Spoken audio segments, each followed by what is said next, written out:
Welcome to the Editor's Note Comics Podcast. I think that this world, it needs men that are willing to make the hard call. Central Maine's best comics podcast, by default. Ain't no thing like me except me. Here are your hosts, Zach and Jared. Matt's come with me. No. When do we start? Welcome back. New week, new show, new day. Yes. Well, that we're recording it on. Well, we're being Not preemptive. permanently. Because Winter Storm Stella is coming. God, that was loud in my ears. Well, So loud. You know, the point of wearing these headphones is so we can regulate the sound of our voice. I was just doing my best Brando right there. You are no Brando. I'm not saying I am. I'm sick. I'm doing some medications right now and aiding it with some modern pharmaceutical liquids. Did you know his last movie, he didn't wear pants? I'm not wearing pants right now. That's a real thing. That's a real thing. I'm going to take my pants off for this podcast. It's the pants-free podcast. That's what episode 51 is. So Frank Oz flick, and he didn't like the way he looked from below the waist, so he just refused to wear pants on set, so they couldn't shoot him from below the waist. I like it. That's a total Brando move. We did it last week. Let's do a reminder. You want to plug again? Oh, For the NCAA. yes, we have the NCAA Edhead Tournament Challenge. Let me get my information out here. It would have been good to have known that you were going to do that prior to. Flying off the cuff here. What else This whole is new with this podcast show? go wild. This podcast is always wild. There's nothing wilder Somebody than... called us out for having a potty mouth. Somebody sent me a gift today of soap in my mouth. We're a couple of white guys sitting in a basement doing a free internet radio show. Nothing says wild. Yes, like here we that. go. So, join the Editor's Note Comics NCAA Tournament. That's on Yahoo. It's free. Editor's Note Sports Ballers. The password is Jerry6. That's a capital J, number 6. Big time prize package involved, including... I don't know, there's 6 or 7 posters, a gift gift card, a comic for a basketball-related comic. But the grand poobah of prizes is a autographed... Why are you facepalming? Why are you upset about this? It is an autographed Editor's Note Comic Store t-shirt, autographed by the star of the show, me, and the co-host, Zach. It can just be by you. That's fine. No. We've told the people for 2 weeks in a row now the winner of this is going to get a signed shirt, and it's got your signature and mine on it. Before we get this ball rolling... Yes. I don't know why I paused there for you. My second show is finally out, finally live. Going to be coming out on Tuesdays. I saw that. I was really shooting... Friday was the 20th anniversary. I was really shooting to get it out on Friday, but it took iTunes a couple of days to approve it, so the timing is all off. It'll normally be out on Tuesdays. First 3 episodes are live now, with the 4th one already up on Patreon. To prep it, to try and wet the whistle, here's 2 minutes from one of them. There's only one thing on this earth more powerful than evil, and that's us. Hi, I'm Nicholas Brendan, and you're listening to the Buffy Back Issue Bin. Welcome to the Buffy Back Issue Bin, the show where we go through all the Buffy comics that are canon chronologically. I'm Zach. And I'm Emily. And today we are finally post Buffy and Angel and moving on to the new canon outside of the shows. It's way better. You know, the interesting stuff. Yeah. It only took 8 episodes. Whatever. We're here. So let's remind the audience where we were when we left off. Previously on Angel. Wow. Make my own fun. So previously on Angel, the world fell apart, basically. Wolfram and Hart decided to, I don't even know what. Implode a little bit. Implode? Yeah, everything just fell apart. Angel survived. He's in an alleyway with him. Spike's alive. He's doing okay. Gunn is bleeding out fast. Illyria's there and she wants to do more violence. And Wesley was dead. So he was. Poor Wes Wesley. is gone. Lauren is pieced out. Lauren, our green lounge-singing demon, has left after killing a man. Yeah, Lindsay. Will never come up again and is the hero of everything. Lindsay is? Lindsay is absolutely the hero of everything. Oh, well, good for Lindsay. He got Wolfram and Hart the amulet that Spike used in the battle against the First that they definitely would have lost without it. True. Yeah, good point. Lindsay is the hero of everything and Yeah. doesn't get the credit for literally saving everything. That's a really good point, yeah. You're right. Well, good for you, Lindsay. Lindsay's also dead as a doornail. He got shot a couple of times. So far, he hasn't come back. By a very green demon. I think that was episode 8. Throwing something way out in the future. Oh wow, it's like a foreshadowing. Yeah. It's not really a flashback. I mean, it is because you've already done it, but it hasn't happened yet. It's one of those weird time paradoxes. Well, it was the one with like the most concise opening, where it didn't get immediately derailed or was so insanely referential that it doesn't work unless you're listening to the show. So very much like this podcast. Yeah. I was like, how's this one? 30 seconds in, it's already off the rails. All right, how about the next episode? Same deal. After that, I haven't listened to it yet. I'm going to go on iTunes and listen to it during the storm. At least subscribe. Yeah. We got You want me to rate, review, and subscribe? I do. I forgot what it was. I feel like, oh yeah, I don't have any reviews on this show yet. Just, it's new, obviously. And some people picked it up today, which is nice. Oh. But that's one that I need to grow. The right hashtags will help out tremendously. Yeah, I got retweeted by some assorted things and picked up in assorted places, but... Well, that's outstanding news. Speaking of news, let's do some news. Ooh, yeah. Before we get started, does anyone want to get out? It's time for the news. In today's news... A minor spoiler. A minor spoiler in today's news. Yeah. Some footage from Star Wars Episode 8 was shown. Oh. And this is me telling you about a guy who told the internet a thing that he saw. Is he going to ruin the movie for me? No. Oh. A lot of it was like, yeah, of course. They're like, there was an X-Wing. I'm like, seen him. Cool. Great. Like him. Luke was training Rey. I'm like, yep, expected that. Okay. But I guess the way the movie starts is it picks up right where 7 ended. Right on the mountaintop? Yep. Makes sense. And Luke actually gets a line. All right. He looks at the lightsaber, looks at Rey, and just says, "Who are you?" Get the out of here. Doesn't say that. You don't know that. Have you seen the movie yet? Gonna say he doesn't. He's going for the horror. He could be like the way Yoda was and just try to be like this funny, crazy old man. Start hitting her with a stick. Like, mine! Takes it back. You're a grown man. Stop it. What if he takes it back, cuts her in half, and be like, I am the last Jedi? Shortest movie ever. It works. But that was about the only thing of note. I mean, the rest of it was just like, we saw Carrie Fisher. I'm like, yeah, she's in the movie. R.I.P. Thanks. I think that went better off unsaid. Then edit it out of the damn show. I won't. Oh. I'll make you look the fool. Please, we've known for some time that in this comedy duo, I am that guy. Not comedic. No, that's true. It would be if you had a sense of humor. It's the only spoiler I have for this week. Act surprised, and I know you will, and I know you care greatly. Oh. You don't. Okay. And you won't be. Oh.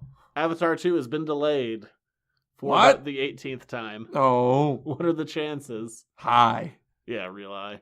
Like, we're not going to make that 2018 release date. Like, yes, of course. Well, same thing happened with Titanic, except for that never made it to New York. Jeez. Well, it also was delayed several times and over budget by a lot. Yeah, but if they're shooting 4 movies at the same time, and since it's Cameron, I'm sure there's going to be a bunch of new technologies in there you haven't started to make a release date that's in next year. Yeah, of course. You're in deep trouble. Of course you're not going to make that 2018 release date. No, highly unlikely. They won't. He's come out and said it. We saw a trailer for a comic we've never read. Oh, yes, we did. Atomic Blonde, which is not the name of the comic. It's a miniseries that came out starring Charlize Theron. It does like what you said, what every Red Band trailer does. Like, you sneak in an F word. Yep. Let the people know you're edgy. They stuck it like 2. There was almost a nipple in it, too. Ooh, almost. Almost. It feels like a female James Bond kind of thing. I thought it was more John Wicky, but I also think it's one of the directors of John Wick. So yeah. But it had like a little bit of, it's going to be like spy espionage. Yeah. James McAvoy's in it with I like hair. him a lot. Yes, you do like him.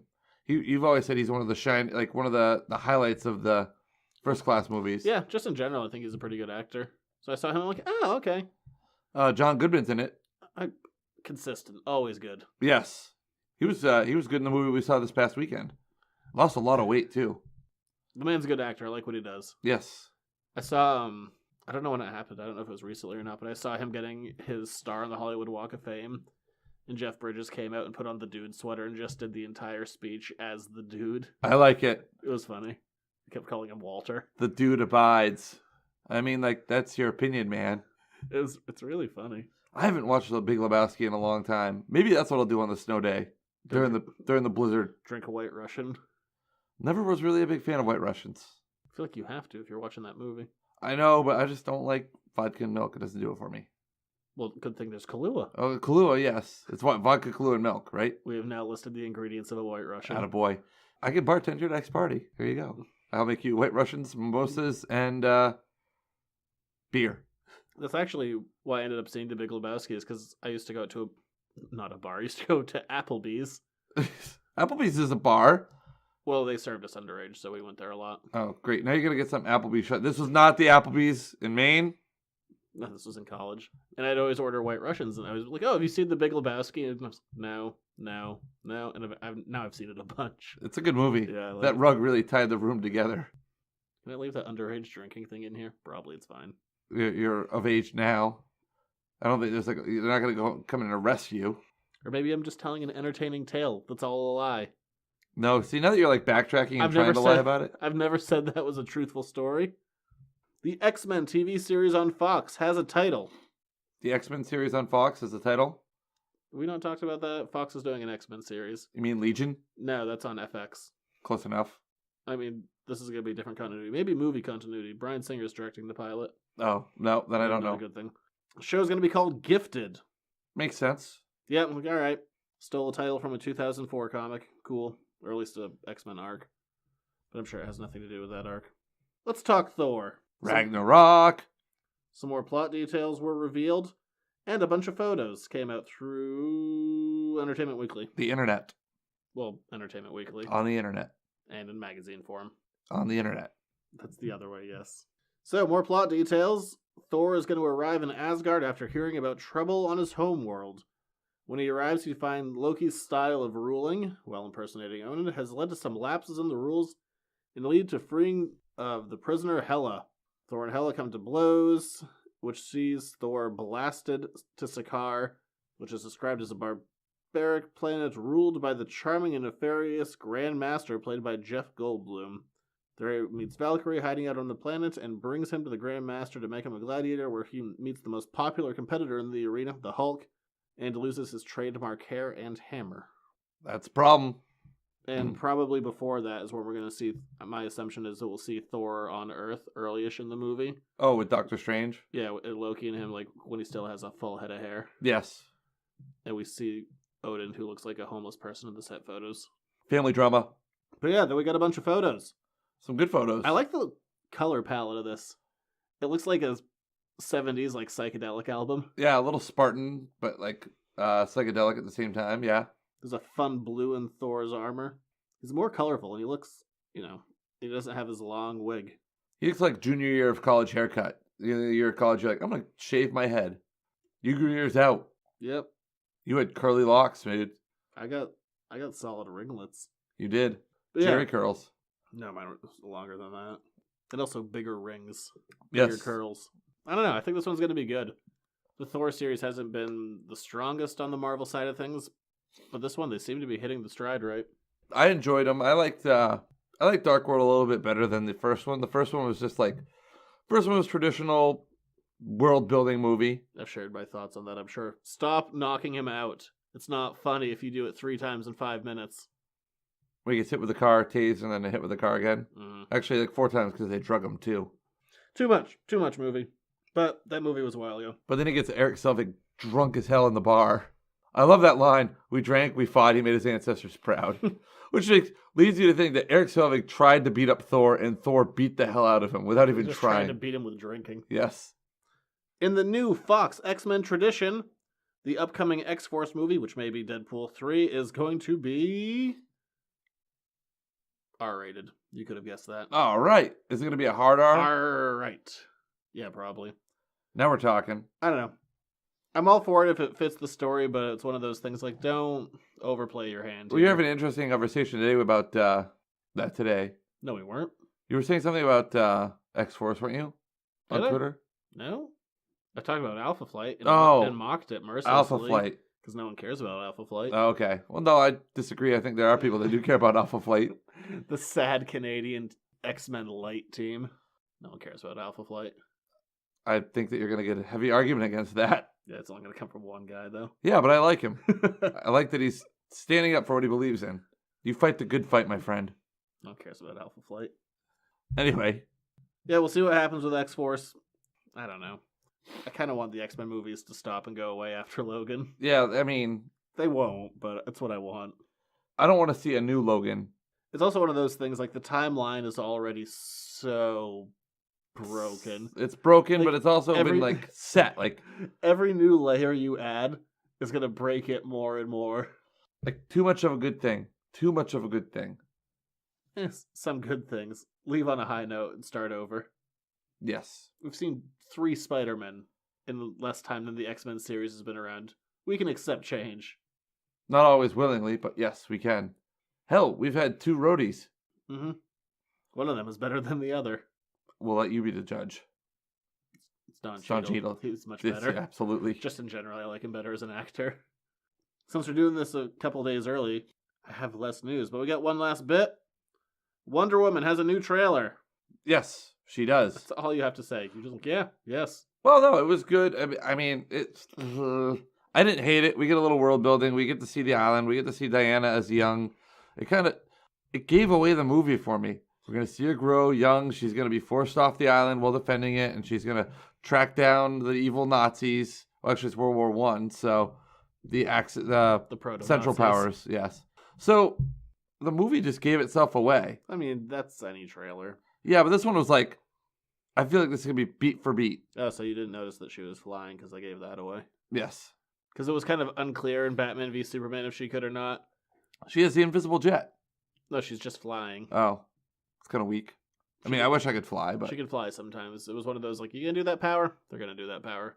But we see the sword and the lasso, and... She's gonna have a big fight with the CG monster at the end. She can never know what she really is, and... Piece of clay. She's a piece of clay. I hope that's the origin they go with. She's had a couple. Sometimes daughter of Zeus. Sometimes piece of clay. I think they're going to go with daughter of Zeus. I think I want piece of clay. Because it's such a terrible origin. Ashes to ashes, dust to dust. Pieces of clay? That doesn't fit in there. No, there was Human Clay, the Creed album.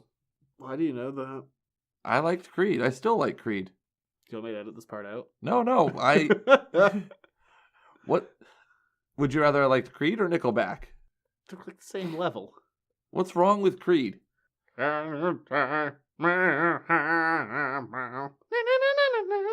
so when you do it like that, yeah, it kind of sounds dumb. It's so of the time. It is, and I was of the time. Yeah, I could. Human Clay came out when I was in high school. I was a freshman or sophomore. It was a hell of an album. And this say that hero. I switched bands. That was so sad that I can do Creed and Nickelback off the top of my head. See, and you're judging me. I'm not the one singing it. I think Human Clay came out in 99 or 2000. Hold on. Did you like the band live? Yeah. Same sound. 99. Came out in 99. Yeah, the band live, same sound. They're also a band of the time, but yes, they don't. Oh, I'm trying to think of other bands of the time similar to that. Nickelback and Creed are really the big ones. Where you feel like they should have been Christian rock, but they weren't. Yes, true. They're like that level.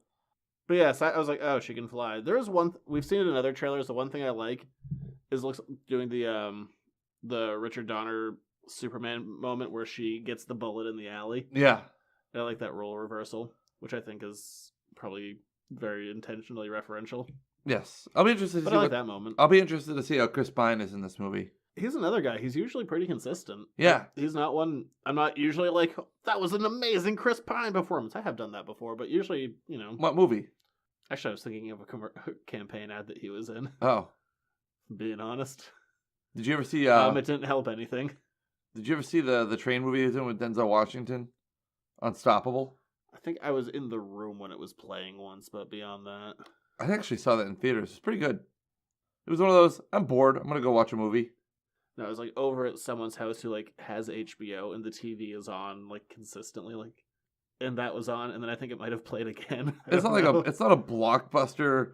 It's your typical avert disaster kind of movie, but I don't know. It was interesting. Sick of talking about this. We're moving on to the main topic. It's Kong. I know what it is. I was trying to think of something clever and smart ass to say. I'll wait. Are we going to talk about your NCAA bracket? Is that the main topic? I'll have to look at what the hell's even happening there. That's 64 teams, one champion. Oh yeah, I'll get it. Okay. 100%. If you got it 100%, I would be impressed. Hasn't that like never happened before in history? Hasn't like no one ever gotten a perfect bracket? Not in the internet age, I believe. It's so hard to do. Think about it, 64 different teams. Oh yeah. That's 32 games in 2 days. And it's like another, whatever it is, it's like 32 and 16. It's for 48 games in 4 days. That's a lot of basketball to watch this coming weekend. St. Patrick's Day! Gonna get drunk. Are you? Actually, I'm gonna go skiing. Okay. And then get drunk. $17 lift ticket at New Hampshire Mountain. I'm going to. Why are we still talking? No! Review! Haha! I win! Again! You've lost. Son of a bitch. I don't know what you lost. My dignity. For sure. No, I never had that to begin with. Can't lose it if you don't have it. Steal my text? No, I believe your text was... That's a story that will not be told on this show. I believe that the text was... Whoops. What was that edit that just happened? We'll never know. Now might be a really good time for you to get angry. That's my secret. I'm always angry. It's time for an Editor's Note podcast review. But this week we are talking Kong Skull Island. What a movie. First new Kong movie in 12 years and the first original Kong story since '86. As we do with each movie review, first we'll do non-spoilers and then spoilers. This is kind of a hard movie to talk about without spoilers, mostly because there's not really a plot. No, there is not a plot. They get to the island, then they gotta get off the island. Some stuff happens in between, boom, movie. It's a lot like Jurassic Park 3. Kind of, yeah. But better. Yes, it's a better version of Jurassic Park 3. But it's very similar. Isn't it not similar to Jurassic Park 3? Alan. Except for there's no Velociraptor on the helicopter. But is it not? It's basically the same plot as Jurassic Park 3. Thank you. I came up with that one on my own. Good on you. So, what I'd like to before we get into the movie, I'm going to list a bunch of references that happened. Okay. Because this movie is... full of deep pulls. So many you can shake a stick at them. And if you could, where would you start? I'd start at the beginning, because they open up hard. Like, literally open and credit crawl. For those who don't know, and I don't know why you wouldn't, so I don't feel bad spoiling it, because it's literally the entire movie. This movie is in the greater connected universe with Godzilla, and we see a bunch of like files and stuff are flashing by the screen, and we see the word Muto, which was the acronym that they gave. I forget what it was. It was like Monsters of Unknown Terrestrial Origin or something. That's not what it is, but it's what they called the Godzilla monsters. It doesn't matter. Well, he was going for his phone. I want to fact check the show. Like the tween girl he is. Hey now. You're an all-star. Get your game on. Go make references. That's weak. It's a weak take. Also, Smash Mouth is terrible and of the time. I didn't say Smash Mouth was good. But you said Creed was. I think Creed's better than Smash Mouth. I love that movie. Shrek? Creed. Oh. You still haven't seen it. No, I fell asleep. You can't fit. I know you did. You're like I was tired. It was late. You made it 10 minutes. You're like, ooh, boxing movie. So, good night. Very early on in the movie. This is one this caught my eye. I was like, oh, it's going to be one of those movies where I can't just like look at what's happening on screen. I got to be like searching all the corners. Because John Goodman's character rolls up and he's flipping through some paperwork. And I see the name Cooper on the side of some of the documents. Marion C. Cooper being one of the original 2 directors of the first King Kong. And who's he giving these Cooper papers to but a guy named Willis? Is Willis one of the other creators? I was going to see if you want to do like a what you talk about Willis, but... Oh. What you talk about, Willis? I don't know why I don't know why I looked at you expectantly like, do it? Do that thing you've never done?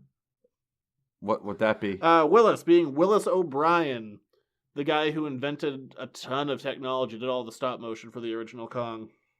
Less of a Kong reference, but we do get a callback to Jurassic Park. Oh, yes? You were there, Samuel L. Jackson. Yes. Yeah, hold on to your butts. Yeah, nice little callback to that line.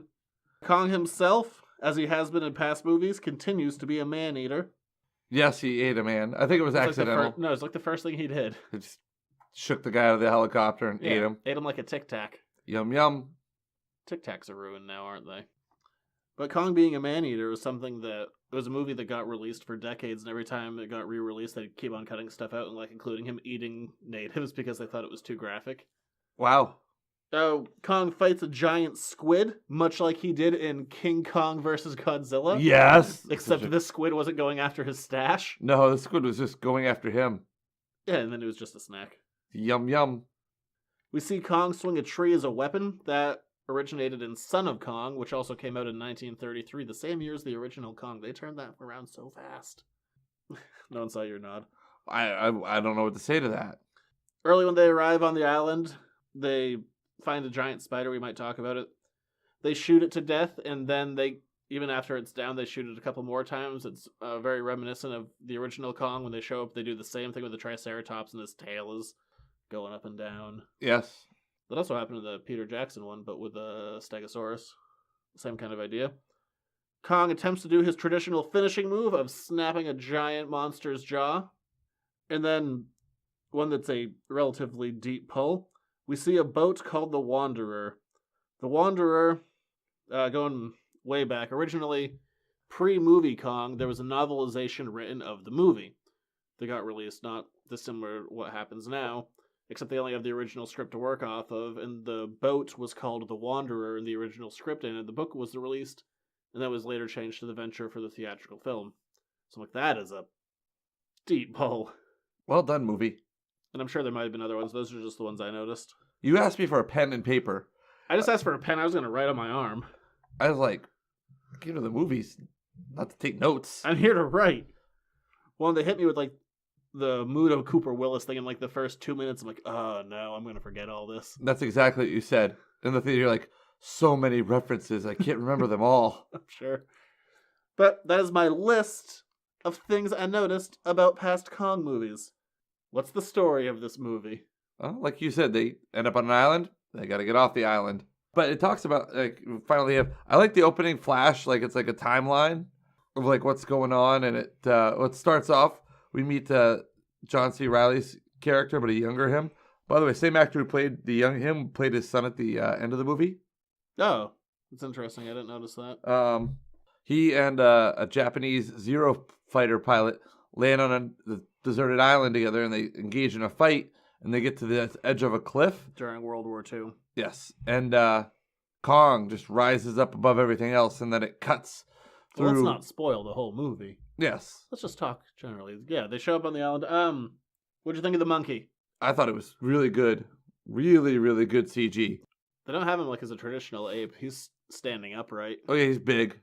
But he's not Godzilla big. I guess the plan is they're gonna say that he continues to grow the older he gets. Who, Kong or Godzilla? Kong. Godzilla's big enough. Yeah, Godzilla is pretty damn big. Yeah.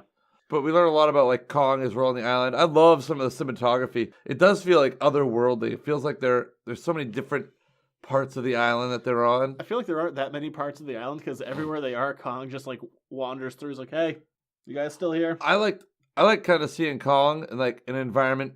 There's one scene where you see Kong just kind of chilling, doing his thing, and he's not like destroying anything. Well, he for doesn't the moment, do that a lot, but he does, I guess. But he just he's always there wherever they go. He's like, "Hey guys." His interactions with who's the female actress? Brie Larson. His interactions with Brie Larson were really cool. There weren't a ton, and this is a movie where I felt like there was a lot left on the cutting room floor. Like all those pesky character development scenes. They're like, no one needs a backstory. It's fine. Don't worry about it. So many people die that it's kind of... Well, even like the main characters, like they show up and there's this whole like people like staring each other down, trying to figure out their reasons for being there and all this stuff. And even some of the interactions on the islands just felt like stuff was missing. There's no, like, I think a good monster movie like this and where people are dying, you don't have an attachment to really any of the characters. I didn't really feel attached to anybody. Maybe the character with like the most background and story was John C. Reilly's character. Yeah, and he was good. He was very good. I think John C. Reilly's always good in what he does. Yeah, he's a good character actor. But, with he had some lovely reshoot beard. Yes. where he just shows up in one scene. I'm like, your beard was drastically different 30 seconds ago. How much is it going to change in the next 30 seconds? It's a magical island, dude. It's a magical island where your beard changes based on when you filmed scenes for reshoots. But they tried really hard to like get you to get emotionally attached. Like, one character writing a letter to his son. Of course he was going to die. Yeah. That's like the guy, like, they had to get rid of the trope of like, this is my girl back home. They had to change it to like, this is my boy. Yes. Oh, you're not going to make it, buddy. Dear Billy. Dear Billy, you're the reason I'm going to die today. Thanks ever so for existing. What did you think of the Skullwalkers? I wish we saw more creature designs. We got a bunch of ones that are kind of like, that were native and mostly seem to be herbivores. But as far as creatures that Kong fights, aside from the squid, there's only one kind of monster he actually fights. Well, the birds. There's no real dinosaurs. I wanted some more dinosaurs. I know, and they even show a Triceratops skull. I'm like, you lied to me, movie. You show me proof of dinosaurs. And they talk about some creatures you never see. They're like big ants. We never saw those big ants. But I wanted to see more creature designs than we did. And then, like, they kind of tease it. Like, they're fighting all of these things, which are terrifying and scary. But John C. Reilly's like, oh, those are just the little ones. Like, you want to see the big one. I'm like, what's the big one going to look like? Bigger. It's literally just a bigger version. Yes. I'm like, ow. I can see why you call him the big one. I was expecting more than just a larger one. What did you think of the indigenous people on the island? They were barely there. They were fine. They didn't really say anything They at all. They literally said nothing. Yes. Didn't have to pay those people for the day. Nope. If you don't make noise, you don't have to get paid as much in a movie. I love the soundtrack. There's some really good music in this. Most of it's pretty good. It's all era. It's all Vietnam era music. Run Through the Jungle was, I think, the only one that was a little too on the nose. Like, we're describing exactly what's happening in the movie as you're watching it. They never played Gotta Get Out of This Place, though. It's probably for the best. It's a little too on the nose. Well, I mean, it was in the trailer. I don't even remember now, I believe you. I loved Paranoid. Oh my god, it was a good pull for the scene where they're the helicoptering over. Yeah, some of the shots with the helicopters were really cool. Yeah, I thought. Listening to Paranoid, you don't usually get something that metal in a movie like this. It's usually like they'll have kind of poppier rock, but Paranoid's a little heavier than these things usually go, so I did like that choice. It was a great setup for when Kong makes his entrance. Yeah. And how he does it too is a whole hilarious. It was in the trailer, so there's no like, and it was one of those things like when you saw it in the trailer, you're like, okay, so that's the reveal shot. What did you think of like the grizzled war vet? I thought it was who tries to save everybody but fails miserably. I felt like he was another one. I felt like his story was cut. Like there was no build up to that. He was. Yeah. I guess that's what that was in the trailers too. Like there's a guy who's clearly going to commit suicide by like double fisting grenades. But and it comes out of nowhere. He's just like, well, I guess I'm all done. Like, why? That came out of nowhere. You were just... But how often do you see that backfire? Like, he didn't get to be the hero at all. No. But it was like 2 scenes ago, you were just joshing about, having a good old time. And now you're like, I'm done on this island. I've had enough of this. Like, why? When? I mean, I know it's pretty rough, but... What's one thing that... Everyone else is walking forward. What's one thing that you loved about the movie? What's one thing you wish you saw in the movie? Or they had added to the movie? I mean, the big thing I want to see was more monsters. Yeah. Like, even... Like, more different types of monsters? Yeah, I mean, I could have settled for some dinosaurs and some monsters. Or what I really thought was going to happen. And I thought we were building up to, because I know that Toho, the studio who does all the Godzilla movies over in Japan... For the 2014 Godzilla movie, they only gave them the rights to Godzilla. And after that was success, they opened up the door to 3 more monsters. Yes. And when they're like, oh, there's a bigger one, I was like, is it gonna be Ghidorah? It was not Ghidorah. No. So I felt, there's really, like, they were kind of like dragony looking things. So I'm like, maybe they grow up to be Ghidorah or something. And I was wrong. And that was just wishful thinking on my part. Mm-hmm. But... What was one thing you absolutely love about the movie? The way the last fight is ended.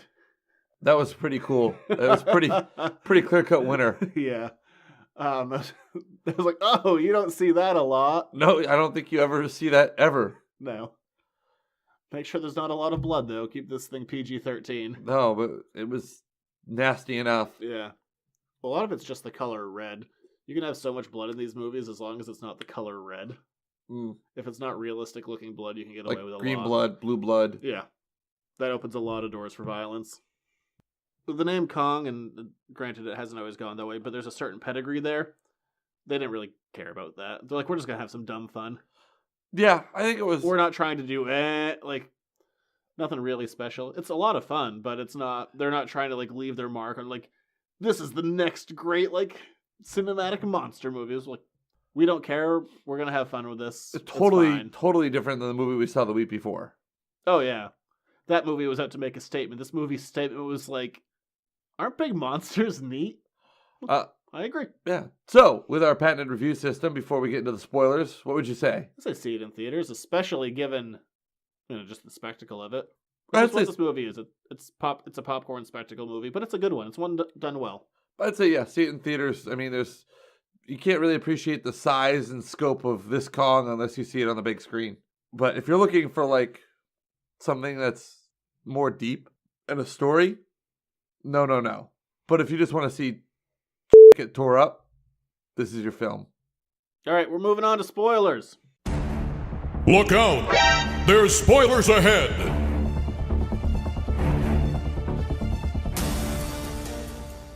I should have said, if you want to see stuff get tore up, this is your film. Did you take that to heart that you were told you had a potty mouth? Yeah, a little bit. Okay. It's a show for the kids. Actually, I know kids listen. It's not that kids are listening, it's more that parents are playing it while their kids are around. I do know that kids hear this. Oh, okay. Wow. It's a real thing. Hi, kids. Read comic books. Spend money at Zach's store. Leave the kids alone. Subliminal messaging. Buy comics. One thing, I could have said this non-spoilers. One thing I like about this movie is I like how they, it's not a straight horror movie, but there are some horror elements in there. I haven't seen that in Kong in a long time. It was nice to get that back. There are a couple little, like, mini jumps. Yeah. I mean, there's, like, you'll see, like, a guy's skull rolled. There's, like, blood covered on, stuff like that. A guy gets a spider's leg right through the throat. Oh, yes. It was nice seeing some horror elements back in it. Because that really hasn't been around. One guy got really, since the very first movie. One guy got his face splattered across something. But, okay, so we can talk about spoilers a little bit now. What about the guy who got sucked up into the helicopter blade? Oh, that was nasty. I forgot about that. You're like, oh, wow. It's like Indiana Jones, but grosser. Our third wheel went, oh, no, why? You're the third wheel. Oh. Or they are. They're the third wheel. They were the third wheel. So the gist is, John Goodman, when he was young, he saw a monster destroy a ship he was on with like 1,000 other people. He was the only one who survived. They don't say what it was, but it's definitely Godzilla that destroyed his ship. Shades of Godzilla. And he's been trying to get funding to go find more monsters so he can essentially stop them all. Prove that they were right. Yeah. Prove that monsters exist and that they are a threat to the rest of the world. So he gets funding from Senator Willis. Said that name already. Yes. And he gets Samuel L. Jackson, who is fresh off of Vietnam and not very happy that we're leaving. Yeah. Because in his words, like, we didn't lose the war, we just abandoned it. Yeah, so he's like that. He wants that one last mission. He wants to feel success. Yeah. So he kind of goes like... He's as close to a villain as we get, but I found his motivations believable. Yeah. I think it's one of those product, of an environment. I liked one of the lines... I'm so disappointed he didn't get eaten. No. One of the lines I liked was like, men go to war to find themselves. What have you found? It's like... Interesting. Yeah, he just gets punched to death. I was really hoping he didn't even get punched once. He gets just stomped out. I know, but he's been eaten by a shark and a dinosaur. I was really shooting to add Monkey to that list. What's to say that the Skull Eater didn't eat him afterwards? And then he's already dead. Okay. I was really shooting to have him get eaten. Oh well. What are you gonna do? So they big complaints I have about this movie. You didn't eat Sam. Oh well, it happens. But they do this trip under the guise of a survey mission, but they're actually dropping bombs. Yeah. I called that. Do you remember I was doing one of the trailer breakdowns? Like, we're gonna map this island with like bombs. I tried to do something. I'm like, that's not real. No. Turns out it wasn't real in this movie either. Well, I wasted a lot of time there. Yes. Well, I mean, he sold it. John Goodman's character sold to everybody. Oh yeah, because I want to find out about this hollow ground theory he had, which he also proved. Which is basically the plot of Pacific Rim. Yes. If you saw that. Where there's just a bunch of monsters, like, in the Earth's core. Like, okay, so the monsters have been hiding in this hollow island. And, that's the other reason I thought it might be Ghidorah, because I'm like, could be hiding away in there. Kong, he was a little upset about this because it would wake up the big Skull Eater. Yeah, so Kong in this is the most cognizant Kong we've ever seen. He has like a mission and a purpose. He knows. He knows. He's there to protect everyone from these monsters in the world, from these monsters. Which, between him doing that and then in the 2014 Godzilla movie, be like, oh, he's here to save us from these other things, and he's just a force of nature. So we're definitely going to get the Batman v Superman plot of they're going to fight and then they're going to team up. Oh yeah. I'd rather just see them fight. But unless they fight like Ghidorah or something, I'm going to keep saying Ghidorah. If they fight, though, does a pagoda have to go down? That would be an amazing reference. Yes. If they pulled that back. Godzilla movie, get rid of that pagoda. Just tear it down. What if it's like a piercing pagoda in the mall? Would that still count? It'd have to be real elaborate. Well, no, but like, have you ever seen like it's like one of those, the piercing pagoda, yeah. That kind of counts, doesn't it? It could kind of count. So there's not a lot of plot to this movie. They get on the island, then they got to get off the island, and they meet John C. Reilly, who gives us some nice exposition. Yeah, really does a good job of like explaining his past a little bit, why he's there with the people of the island. He builds a boat out of some planes from the 1940s, which he's never used, so all of that would definitely be rusted over and not work. Planes, cargo ships. Yeah, I don't care. It definitely would not function. Give him a little suspension of disbelief. Actually, that was the most ridiculous part to me. Like, you're telling me that engine works after not being run in 30 years? Oh, movie. Well, the movie made it work. Movie magic. Guns really weren't effective in this movie. No, they weren't. Well, except for when they shot the wooden. Oh yeah, they had some creature designs that were very supposed to be camouflaged in that world. So there's like a spider. They find the spider in like a forest of all these thin trees, and some of the what looks like thin trees are legs of a spider that was well camouflaged. Well, especially or another when monster that looks like a log, or another one who like blends into the grass. Especially when the spider put his leg through a dude's mouth and body. Yeah, that was gross. And impaled him. What did you think of? I forgot what I was going to ask you. Which creature I was going to ask you about? Kong being a giant brawler. Oh yeah, well about how he just eats the squid. I did like that. This is a Kong who fights dirty. He doesn't fight to lose. Well, the end of the movie, he like uses a propeller as brass knuckles. That was pretty cool. He slit the thing's throat open. Still didn't kill it. He's just a brawler. He's just fighting nasty. I didn't buy the switch of the humans, so if you haven't seen the movie, then whatever. We already said spoilers. Yes. But they're going through and they're all kind of against Kong because Kong has killed half of them. More than half. More, yeah. In defense. Not for snacks. Yeah, he was pissed. I like how he gets injured in this movie and those injuries last the entire movie. Yeah, it's like, super healing. Propeller blade goes through his arm and it cuts him pretty good. And like the rest of the movie, there's blood there and like you can see his hands are all messed up from the propeller blades. Yeah. Or his singed fur from the big fireball. Yeah. That was pretty cool. But I didn't buy this, so they're all kind of against him. And they hear the stories about how he's like a god and a protector. But then Brie Larson and Tom Hiddleston see him for 5 seconds, like, they touch his fur. Yes. And then they're like, okay, we're ready to commit treason now and hold a gun up to our commanding officer. And they did. Yeah, like, oh, so you touched a monkey and treason's okay, huh? It's flawed logic. A little bit. Bad. You've known this monkey for 5 seconds. He's more than just a monkey. He's Kong. He's an ape. He's a something. What about, what do you think of Tom Hiddleston? We didn't really talk a lot about him. Because no one really does a lot here. It's a great cast, but it's a great cast with not a lot to work with. There's not like a true leading role. He tries to be like the leading role, but really I almost think that kind of falls on John C. Reilly a little bit. Yeah, John C. Reilly. Who I think he was probably one of the best in the movie. Yeah. But I mean, they try and sell him like in the beginning as like this big action star. They find him in a bar and someone throws something at his head and he dodges and hits it out of the air with a pool cue and hits another guy in the face with a knife, yeah. Yeah. And then he never really does anything. He's like 5 seconds of swinging a sword around. He's like discount Bear Grylls. I don't even know like why he got that sword. Like he's running and he yells at John C. Reilly. He's like, sword! And that's all. Running through the gas to save one of the other. Yeah, but it's the only defense John C. Reilly had. I'd be like, no. We are being attacked by monsters. Use your gun. And he goes for this flock of birds and like lays them all down, which could be a flock of seagulls. Well, no. Do we hear any of that? That'd be funny. Well, the seagulls took one of the people earlier off the boat and cut them in half. Pulled a dude's leg off. Remember I called it like he's gonna get ripped in two. It's a perfectly serviceable, perfectly entertaining movie. Are you reading text on your watch? It showed up. It's a recent development with my smartwatch. It was vibrating. Oh, that's creepy. I can't respond. It just only tells me that they showed up. Only my Bluetooth is synced. It's weird that we live in a society where this is acceptable now. This is the equivalent of like you showing off your calculator watch. Yeah, I can tell you how fast my heart's beating.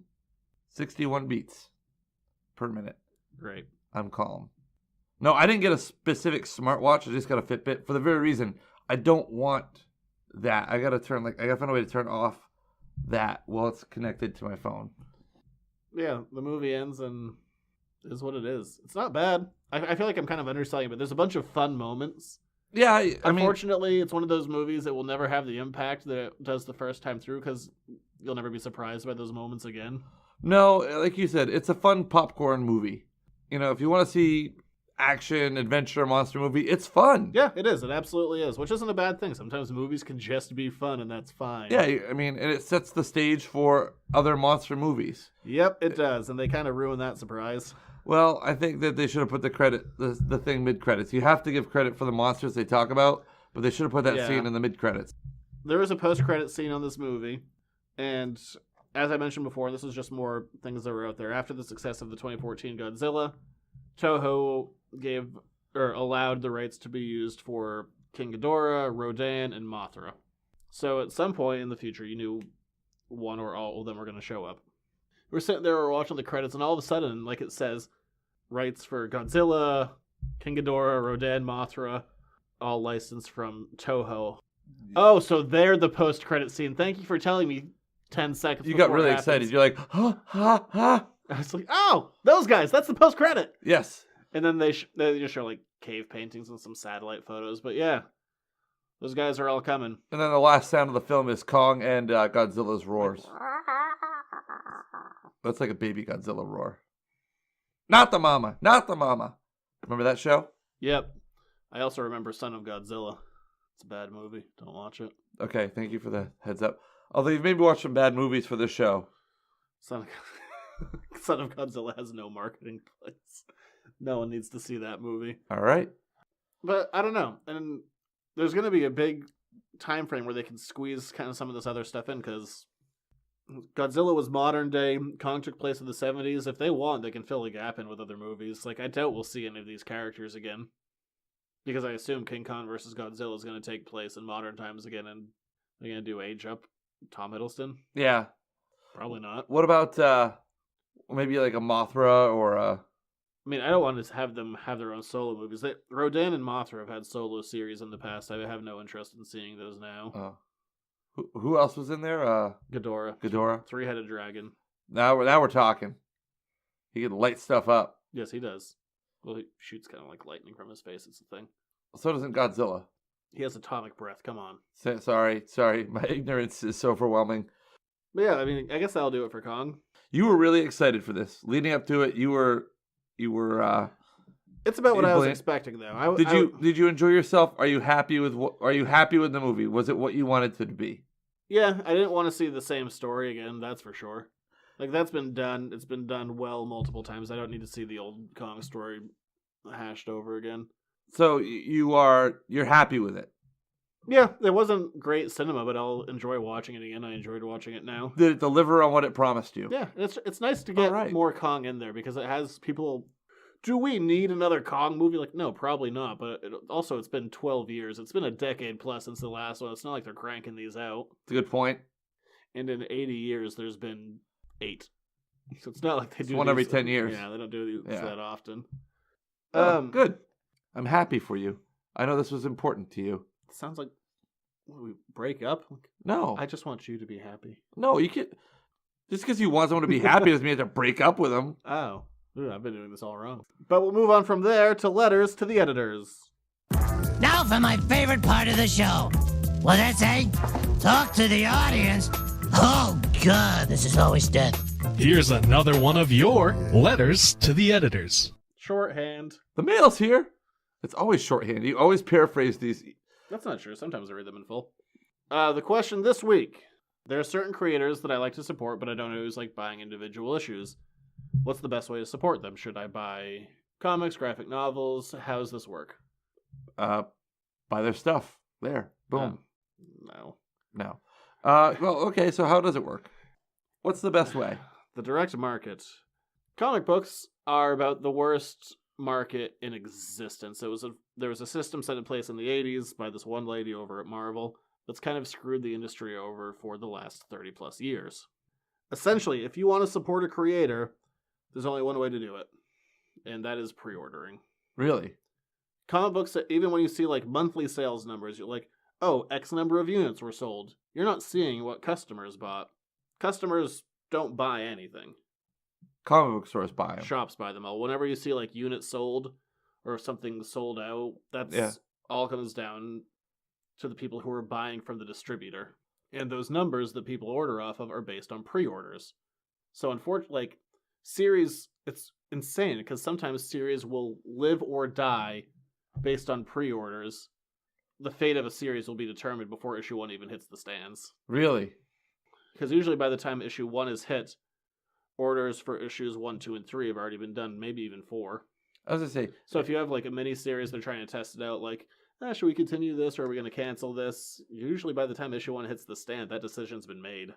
It's not the most sound business model in the world. No, it's kind of designed to fail. That's working out decently, though. I mean, comic sales are nothing like what they used to be, but that's kind of the short version. Well, why is that? Speculator market killed it in the 90s. Do you ever see it recovering to what it was? No, never. No chance in hell. It will never be as good as it was. Ah. But thankfully, the big 2 companies have the money of larger corporations behind them, so they will never die, and comic books will now just be used forever as a testing ground for potential movie plots. And God, that's cynical but true. And smaller companies will always there'll always be people who work for the big 2 who want to do creator-owned stuff to have more control, and they'll thrive that way. The industry won't go anywhere, but no, the sales will never be like what it was. Hey, I like this little pull back of the curtain. See behind the scenes how it operates. No, essentially, if there are creators that you like, and I mean, certainly there are ones that I'll follow to project. If you want to actually support that person, the only tried and sure way to do it is to pre-order their book. So they get some money in advance to work on the book, to get it done, to get it printed, to get it out. That's the only way that sales are done. It's not based on what you buy on the day. It's what shops ordered literally 2 months ago and then are contractually obligated to buy. Wow. Seems very convoluted. I still have to write checks. I wrote a check today, actually. It seems so old-timey. Writing a check? Yeah. Something about having a piece of paper and handing it to someone and say, this has value. I give it to a UPS guy. Oh. And he's like, this has value. He's like, you don't get your stuff without it. That's also reasonable and fair. He doesn't really wave anything at me like that, though. I like this. He just like... Every single week he just shows up. He's like, you got that paper? He shakes his finger. Hey, where's the paper, Zach? Do you have the same UPS guy all the time? Well, they've gone on vacation. There was a switch out. I never ask him, like, what happened to the old guy? Like, maybe routes change, people quit, I don't know. Oh, okay. Don't really ask. You don't really develop that relationship with your UPS guy? Well, I see them once a week for 30 seconds. Oh, well. They come in, I give them a check, I sign a thing, they leave. Because comics only come in once a week. Wednesdays. Tuesdays. Well, you have to pay more to get it on Tuesdays. Oh. But boy, it makes like the Patreon. Easier. Yeah. Essentially, I've Patreoned the shipment to help everyone out. There you go. What was that? Good. What? Oh, there was a virus scan happening on my computer. No threats. Oh, okay. Excellent. Thank God. That sound means it's... I don't know what it means. It means my computer's safe. Oh, wow. Excellent. I was scared for a second. Yeah, no. I'm like, did we lose the episode? No! Yeah, we're fine. But yeah, I hope that doesn't sound too cynical, but it's kind of the honest answer. If you want to support a creator, the only way to do it is by pre-ordering their work. There you go. Because the sales that customers make on the day mean literally nothing to the companies that put these books out. Because at that point, they've made their money. Yeah. And they know how much money they are going to make based on the orders that have been put in literally 2 months in advance. So not only do you have to pre-order, you have to pre-order early. Before you even know what it's about. I mean, they put all the information out there, but you literally have to be looking 2 months ahead and be like, what am I interested in? It's a strange industry. It's not a good system. Oh. But I'm giving you the honest answer. Well, thank you. We appreciate the honesty here on the Editor's Note Comics podcast. Speaking of Patreon, if you want to get this show a day early, throw $1 our way over on Patreon. You'll get this show a day early. You'll get my other show, the Buffy Back Issue Bin, a whole week early, out on Tuesdays now. You're just going to be a star of the internet. No, I am maxed out on a number of projects that I could be working on. Star of the internet. I am at my limits. If you want to find the show, you can go over to editorsnotecomics.com, also on Facebook, Instagram, Twitter, and YouTube. For this show and the other one, if you could, please rate, review, subscribe. All of the numbers help. We're growing slowly but surely. I like the nice little positive direction we're in. The upward trend. I mean, it's like our numbers don't like jump by crazy amounts, but we consistently go up. Hey, more is better than less. I think there was only 1 month we dropped.